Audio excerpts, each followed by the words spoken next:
All right. Good morning, good afternoon, good evening, APUSH students. Um, Early on in the school year here, we are getting ready for the APUSH exam. That's going to be on May 6, 2021 this year, 8 o'clock in the morning. Um, and I always like to take a little bit of time at the beginning of the year to go over kind of what to expect on this exam. What is the format? What does it look like? So you'll see here there are essentially two sections to the exam, okay? Um, and by the way, this screenshot here, I know it's not great. When you get the presentation, will be hyperlinked, okay, to the College Board website where it goes over this. But your first section has the multiple choice questions, followed by the short answer questions, or the SAQs or SEQs. I kind of use that term interchangeably. After a break, you come back for section 2, and you get your DBQ, which is something some of you may not even know what exists yet, okay? And then your LEQ, okay? So essentially, you know multiple choice questions. SEQs are kind of like, can you answer each of a 3-part question in a paragraph each, okay? The ACE method, we'll talk more about it. The DBQ, as I said, might be something new, but we're going to be teaching you document analysis all year. And then your LEQ kind of mirrors, if you will, your typical kind of 5-paragraph high school or college essay, okay? But we're going to break that down for you. There is no meme section on the exam. When I get the chance to write the exam, it's going to be entirely meme-based. Until that day, let's go over kind of the rubrics that we're going to see on these different pieces of writing and such, okay? All of this stuff, by the way, is going to, again, as always, constantly be collected on the Google Drive, including this video, this presentation, all our other classes. So that's always going to be our number one resource here. But you want to know about the exam, I'm going to get you stuff on the Google Drive. We'll also have, of course, the outside links you'll see only on the SMORE. But we are going to constantly build up throughout the school year. One skill that we're going to do throughout the school year is multiple choice questions. Typically, okay, in years past, I have done at least as much as 40%, maybe more, 50, 55% of our assessments have been multiple choice questions. And that's because this is the largest section of the exam for you, okay? It's 40% of the exam, 55 questions, 55 minutes. You do the math, minute per question. That's typically the pace that we test out throughout the school year. This year will be a little bit different, given the nature of this hybrid model, given what happened to the APUSH exam last year in light of the school shutdown. We're going to focus a lot more on our analytical writing via document analysis this year than we will do multiple choice questions, at least in kind of a formative nature, okay? We're going to have multiple choice practice throughout the year. Okay. I guess what I would say about the multiple choice questions, this meme kind of explains it all. In a lot of tests for a lot of teachers and a lot of subjects, you're going to have a question, you're going to have 4 answer choices. It's something you've studied, and one of those answer choices is like a throwaway. So you've memorized facts, you've got a question, you got a 33% chance of hitting the right answer. The multiple choice questions in APUSH will also, like our other work, really be more document-based questions, okay? And there's never really going to be a wrong answer. There will be, but there's more likely also going to be 2 correct answers, okay? And you have to choose the most correct. So one thing we're going to talk about as we talk about this section and preparing for this section and preparing for taking these tests that we will do in class, or the practice tests on my AP, my advice, okay, on how to tackle the multiple choice questions is simply this. One, when you're going to see a document, okay, the first thing you want to do is just kind of generally place the document. If it's a wall of text, don't read the document right away, but see if you can recognize the speaker, see if you can place some context on where the event was taking place that he was speaking or she was speaking, what else was going on, if there's a date on that speech, What else was going on in historical context? Okay, so you generally know your history, right? As I'm going to say 100 times, you can kind of weave the narrative. Okay, now you read the question. What is it asking? Okay, so I kind of have this document in mind. I know what the question is asking me. And then you go through your answer choices. Can you eliminate one? Okay, now at that point, you're down to 3 choices. You've got a document you kind of know, you've contextualized, and you know what the question is asking you to do. Then I would go back and I would read the question, okay, with respect to what the question, read the document, excuse me, with respect to what the question is asking you to do with the document. Is it a question you even need to read the document for? Or is it obvious? Or, like I said, is the information very specific and only to that document? Okay. By the time you do that, you should have 1 or 2 good choices. You've eliminated it probably to the 2 correct answers. One of them is more correct. Can you make that determination? Do it and move on. You got a minute per question. Okay. That's kind of my approach. We will practice this. We'll get good at it. You're going to see there's, tips and tricks that we can give you. But that is section 1, part A, multiple choice questions, 40% of your exam, 55 questions in 55 minutes. And we move on to section 1, part B, the SEQ, or as I said before, the SAQ. We are going to get a lot of practice in this type of writing. All right. And again, this is 20% of your exam score. So here you also have a choice, kind of. You've got to write 3 SAQs, okay? The first one is somewhere from time periods 3 through 8. That'll make more sense when we kind of cover the time periods and give an overview. It's all on Gilder Lehrman. It's on the College Board website. Second one is also time periods 3 through 8. And then the third one, you have a choice.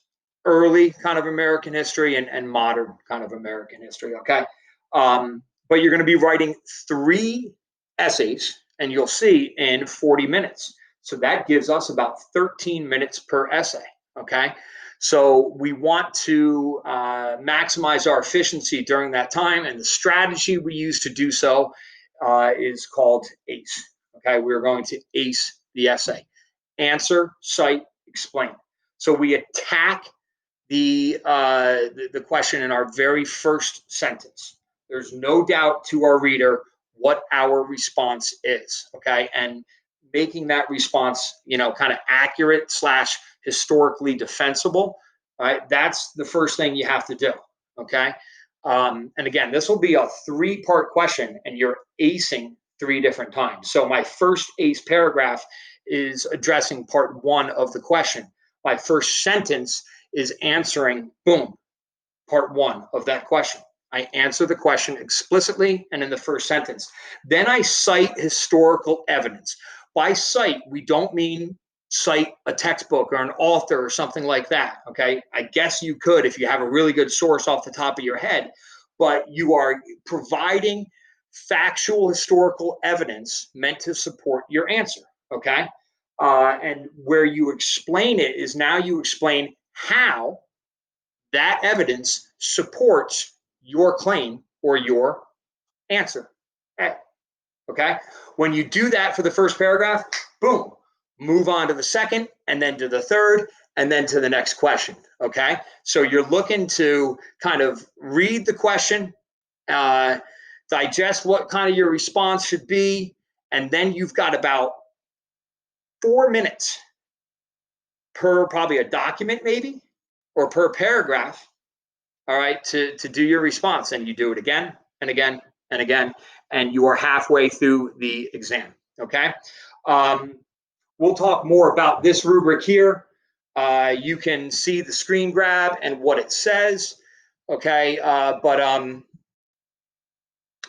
you're not getting rewarded for flowery writing. We encourage good writing, but if you take a look at this rubric, there's a very particular reason why we're very particular about how we go about teaching you this strategy, okay? Then we get to the LEQ. Coming back from break again, right? We're in section 2. The LEQ is, I have it listed here as part B, and we're doing this one first, I guess. It may be vice versa, but regardless, the LEQ, as I said earlier, kind of mirrors your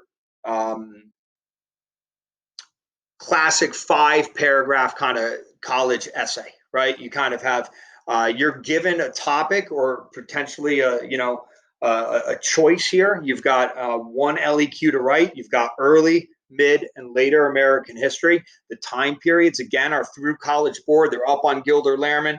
We'll talk more about them. Okay, I already mentioned in class once. By the time you're seeing this, at time period 1 ends and time period 2 begins at 1607 with the successful establishment of the English colony of Jamestown, that being a turning point, right? So that's how we're working on the time periods here. So you're going to have a choice again on the LEQ, but you got to write this in 40 minutes. So, right, you're basically seeing what your question is. Take your choice. Which one do you know best? Provide a thesis, okay? With your opening paragraph, you're going to evidence, and you're going to draw a conclusion, okay? And we'll break this down a little bit more as well. I will tell you right now, this will be the style of writing we might do the least because it's still very similar to your English essay, okay? So I think you're probably, most of my students, my experience has been most of my students feel pretty comfortable in this writing environment, and I just need to teach the content for what they might pick. All right, that you're with this type of writing, you can just kind of pick it up and go. Okay. I'm also here to help or work with your English teacher if you guys need help in this kind of writing. That's all good. All right. What is very unique to the APUSH curriculum is, yeah, I did flip those because this one's a little bit unique. We are doing the DBQ, okay, the document-based question, okay. This is from the chunk of the middle of the history, all right, time periods 3 through 8. There are 9 time periods. So there's a lot of eligible grounds here. And you have to write on this topic for 60 minutes. You have 15 minutes of what they call reading time and 45 minutes to write your essay. And what they do is they give you 7 documents, and then they require that you use these documents cited throughout your essay. So we're going to teach you an approach where if you look at this rubric here, you can get 1, 2, 3, 4. You can get 5 and 6 points, right? I had to make sure I was doing the right thing because to speak to how important this section of the exam is, last year during the pandemic, they did end up doing the exam and they only did a single DBQ. Okay, but the rubric was all different. It was a 10-point rubric, and we can go over that if we need to, if there's a similar exam this year. But I had to remind myself because it's been 2 years since I had to teach, to this format for an exam, what the total rubric was. So we teach our kids here how to grab points like right off the bat. Contextualization and thesis, those two need to show up in your first paragraph. So you got, a third of your points done in your first paragraph. Then you have to use the main idea of at least 6 documents and cite them. You have to, as we will teach, hit HAP 5 of those documents in support of your claim. Okay, then you have an opportunity for outside evidence, and then you have an opportunity for kind of an argumentation point at the end. All right, so typically we're going to shoot to try to get like 4 or 5, maybe 6 points. It's really tough to get a 7, but we'll talk a lot more about writing this DBQ as we go on. Okay. Speaking of the exam and getting ready for the exam and being tied in with the College Board, what I am going to do with everyone right now in class, live on Zoom, And in the classroom is we are going to stay on our laptops here, and we are going to take care of our My AP account with the College Board. So we will be all good to take this exam when the time comes. And while we're at some of those logistics, I'm going to make sure everybody is signed up for the American Pageant textbook. So I'm not giving you necessarily textbook quizzes, but you will be assigned that reading throughout the year. Okay, so if you go to myap.collegeboard.org or just Google it, some students have better opportunities. Sometimes the link comes up funky. We're going to enroll in your class. I've got some enrollment codes here, but we're about to do this live. All right, so that's all we got. I think we're back into class here together. I'm going to shut this video on down. Thanks, guys. Talk to you soon.